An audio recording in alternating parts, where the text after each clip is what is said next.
कथा जो है हमको कैसा बनाती है कि फिर संसार के अर्थ तो आएंगे जीवन में, लेकिन आपको अनुभव नहीं होगा उनका। अभी संसारी व्यक्ति का स्वरूप कैसा होता है कि दाल में नमक नहीं है तो वो एक ही रोटी खाएगा फिर। लेकिन आध्यात्मिक व्यक्ति का स्वरूप कैसा हो जाता है कि जैसा बना है इतना मिल जाए कि हमसे भजन ना छूटे, वो पा ही लेगा।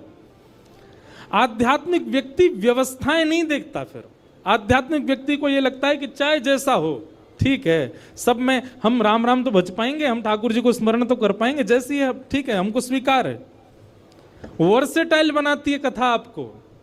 और क्षमा कीजिएगा, ऐसे कथा सुन सुन के नहीं बन पा रहे हो तो आप कथा सुन नहीं रहे हो, टाइम वेस्ट करते हो आकर के।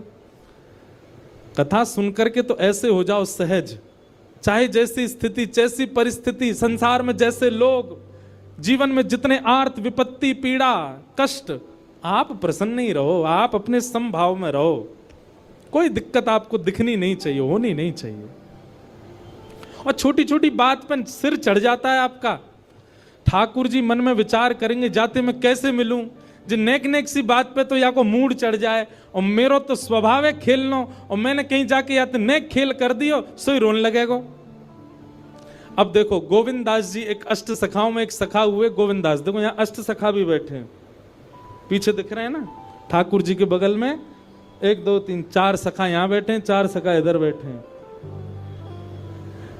तो गोविंद दास जी एक गोविंद दास सखा हुए ठाकुर जी के। अब ऐसी लीला है कि पढ़े लिखे लोग तो इस लीला को सुनकर के बोलेंगे बताओ ऐसा भी होता है, पर वास्तविकता यही है। तो गोविंद दास जी ठाकुर जी उनके साथ खेलते थे।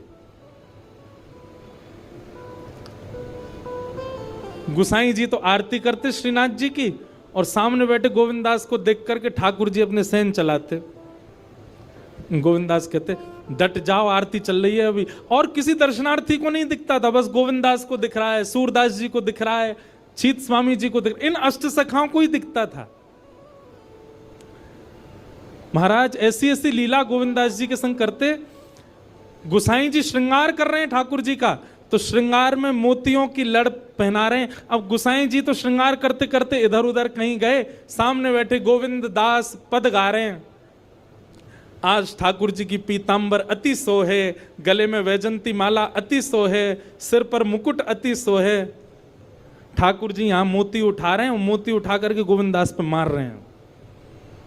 गोविंद दास के सिर पे महाराज गुम्माटा उठ गया। गुम्माटा समझते हैं, कभी कभी सिर में जोर से लग जाए तो ऐसे उठ जाता है ना, गोविंद दास का सिर में गुम्माटा उठ गया। तो गोविंद दास पद गाते गाते देखिए ठाकुर जी मोती मार रहे हैं, ऊपर से ठाकुर जी ऐसे सींग दिखा रहे हैं। ये लीला गोविंद दास को दिख रही है, बाकियों को ठाकुर जी ऐसे ही दिख रहे हैं। तो गोविंद दास बोले अच्छा तो ये बताऊं, रुक जा। मोती उठा करके ठाकुर जी पे मारा। अब ठाकुर जी पे जैसे ही मारने लगे, इतने में गुसाई जी आया तो गुसाई जी में लग गया वो। गुसाई जी बोले गोविंदा जी क्या कर रहे हो तू, हैं ठाकुर जी मोती मार रहे हो। गोविंद दास से हाथ धर के गए, देखो गुम्माटो उठ गो मेरो, तुम्हारो लाला मारे तब कोई बात नहीं, या समझा लो पहले बहुत मारे हमें। ऐसे ठाकुर जी लीला करते थे। गोसाई जी गोविंद दास को हृदय से लगाते, गोविंदा तू कितनो भाग्यशाली, लाला खेले तेरे संग में। दोपहर में हमारे ब्रजमंडल में सारे मंदिर बंद हो जाते हैं 12-1 बजे। उसका भाव ये कि ठाकुर जी गैया चराने गए हैं। अब तो दोपहर के समय जैसे मंदिर बंद होते, ठाकुर जी महाराज फेंटा कस के आ जाते, ए गोविंदा चल खेलवे चल रहे हैं। ठाकुर जी गोविंद दास के संग खेलने जाते। एक दिन ठाकुर जी बोले गोविंदा तू घोड़ा बन जा, मैं तेरे ऊपर बैठ के डोलूंगो। गोविंद दास जी घोड़ा बन गए।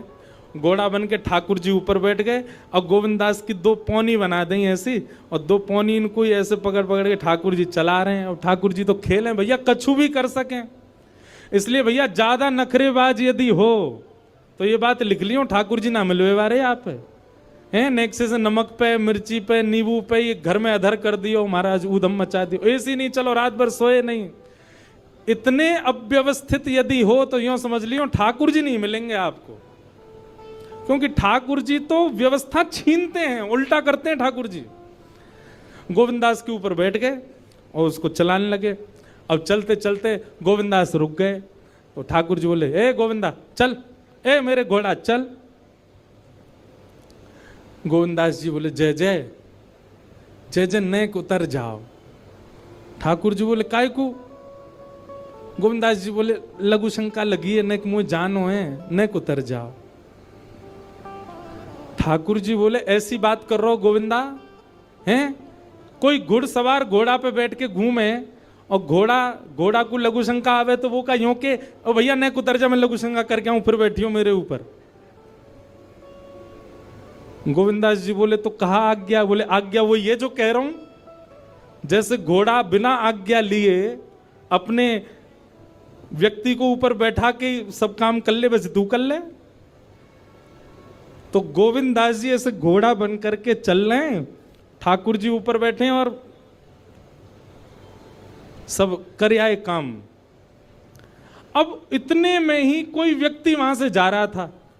अब उस व्यक्ति को ठाकुर जी नहीं दिख रहे हैं, उसको गोविंदास चलते चलते दिख रहे हैं। उसने जब देखा, अरे राम राम राम राम जी, गोविंदास ये क्या कर रहा है? हैं? घोड़ा बन के चल रहा है, वस्त्रों में ही सब कर रहा है।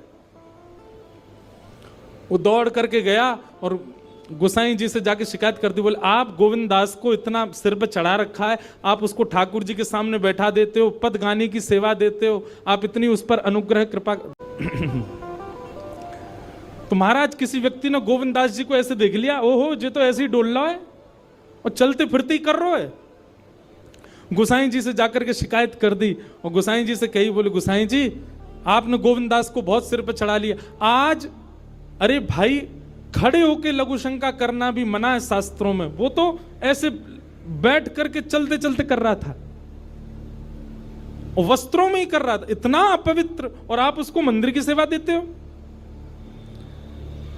गोसाई जी को सुन करके अच्छा नहीं लगा।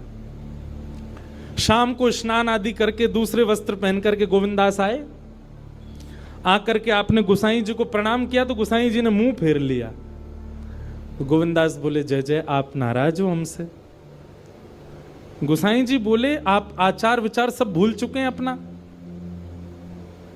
आप इस प्रकार से आज कुछ कर रहे थे, मुझे लोगों ने बताया आकर के। गोविंदास जी बोले, आपकी बात है जाए तो मैं बोलूं? बोला, हाँ बोलो। बोले, मोते मत कहो, अपने लाला को समझाओ। जय हट करके बैठे, जय जिद करे, कहा करूं, कहां तक समझाऊं जाकू मैं? आज मुंह को घोड़ा बना लियो और घोड़ा बना के मेरे दो पौनी बना के ऐसे ऐसे चला रहे मोए।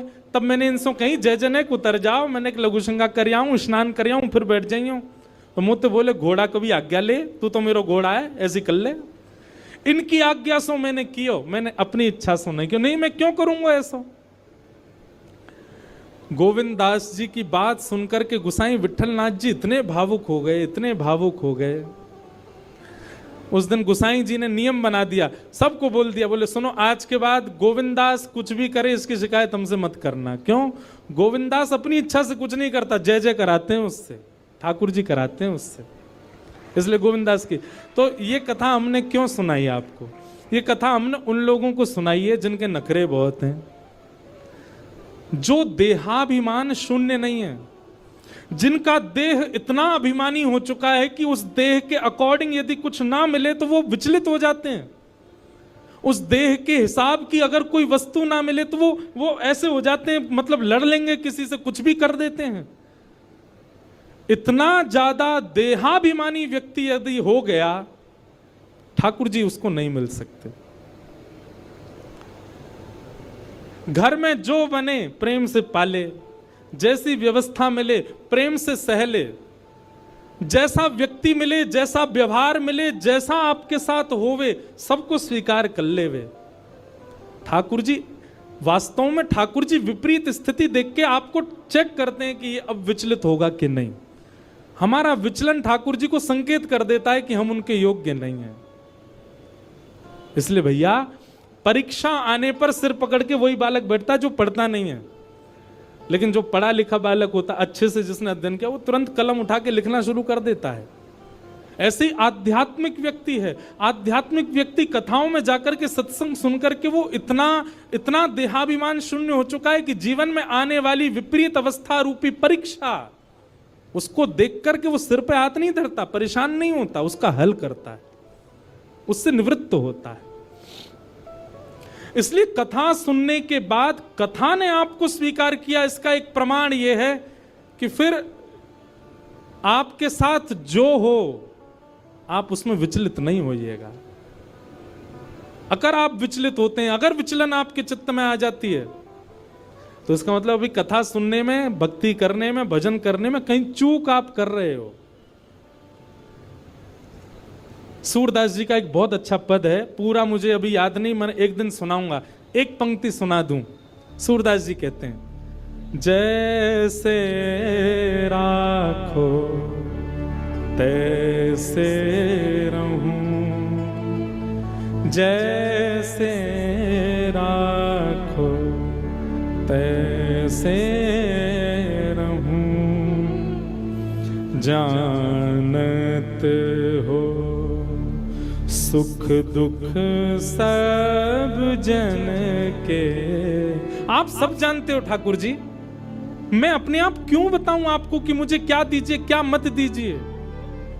जानत हो सुख दुख सब जन के, मुख से कछु न कहो,